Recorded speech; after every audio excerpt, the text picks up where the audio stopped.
World war 2 एक काफ़ी unique world war थी क्योंकि इसके अंदर पहली बार किसी कंट्री ने न्यूक्लियर बॉम्ब यूज़ किया था। वर्ल्ड वॉर 2 के अंदर यूएस ने जापान पे न्यूक्लियर बॉम्ब यूज़ किया था। तो आज हम बात करने वाले हैं कि क्या होता कि अगर यूएस जापान को न्यूक्लियर बॉम्ब से को नूक ही नहीं करता, मतलब न्यूक्लियर बॉम्ब यूज़ ही नहीं करता, तो इसके अंदर अमेरिका लड़ ही नहीं पाता क्योंकि अमेरिका और जापान वैसे काफ़ी दूर थे। जर्मनी और यूएस के बीच में इतना ज़्यादा डिस्टेंस नहीं था, पर भाई यूएस को पूरा पैसिफिक पार करना पड़ता, पूरे पैसिफिक ओशन को, जो कि वर्ल्ड का लार्जेस्ट ओशन है, वो काफ़ी बड़ा है। तो इसलिए और भाई वो काफ़ी ज़्यादा चौड़ा भी है, तो इसकी वजह से भाई यूएस को काफ़ी एरिया ट्रैवल करना पड़ता। और उल्टा भाई जापानीज़ नेवी काफ़ी पावरफुल भी थी, तो इसकी तो भाई फिर उसके बाद यूएस तो नहीं लड़ पाता। तब फिर सिर्फ 3 ही कंट्रीज़ होते जो कि जापानीज़ एम्पायर को रोक पाते हैं, जो कि होंगे ब्रिटिश एम्पायर, ताइवान और सोवियत यूनियन। पर ब्रिटिश एम्पायर मदद नहीं कर पाता क्योंकि इस एरिया पे ऑलरेडी ब्रिटिश एम्पायर पे अटैक हो चुका था। साथ ही में मंचूरिया भी मदद कर रहा था और आधा दिन फौज भी साथ में थी, और महात्मा गांधी जी ने भी ब्रिटिशर्स को काफ़ी वीक कर दिया था, तो वो ज़्यादा दिनों तक लड़ नहीं पाते। और उल्टा भाई पहले ही हिटलर ने काफ़ी नुकसान कर दिया था, तो भाई फिर उसके बाद ब्रिटिश एम्पायर ज़्यादा दिनों तक नहीं लड़ पाता क्योंकि ऑलरेडी उसकी जो कॉलोनी थी मलेशिया, उस पर ऑलरेडी जापान का कंट्रोल हो गया था। तो भाई उसे काफ़ी टाइम लगता अपनी मदद भेजने के लिए इंडिया में। ताइवान भी मदद नहीं कर पाता क्योंकि चाइनीज सिविल वॉर।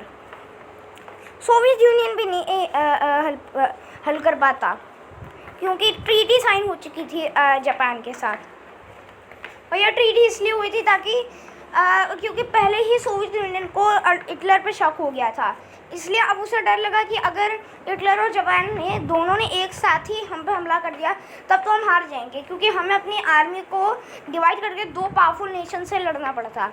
इसलिए उसने ट्रीटी साइन कर ली थी जापान से कि ना हम आप पे अटैक करेंगे ना आप हम पे अटैक करेंगे, और जापान ने इसे मान भी लिया था। तो हम ऐसे कह सकते हैं कि वर्ल्ड वॉर 2 का विनर जो होंगी वो होंगी एक्सेस पावर्स, क्योंकि फ्रांस की भाई ऑलरेडी कॉलोनीज जो एशिया में थी वो पहले ही जापान ले चुका था।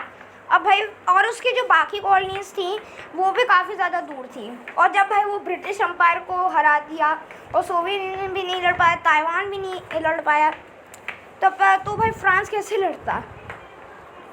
और सबसे बढ़िया चीज़ ये होती कि हमारे इंडिया का कभी पार्टीशन नहीं होता, क्योंकि अगर ऐसा कुछ होता भी तो सुभाष चंद्र बोस जी जापान से मदद मांगते और पूरा एक सॉल्यूशन हो जाता कि आपको क्यों एक अलग कंट्री चाहिए, तो ऐसा हम उन्हें मनवा लेते और एक हम ग्रेटर इंडिया में रह रहे होते। और हम ऐसे कह भी सकते हैं कि जापान वर्ल्ड एशिया की सुपर पावर होता, क्योंकि वो वर्ल्ड सुपर पावर तो नहीं बन पाता क्योंकि उसका लॉस होता वॉर में।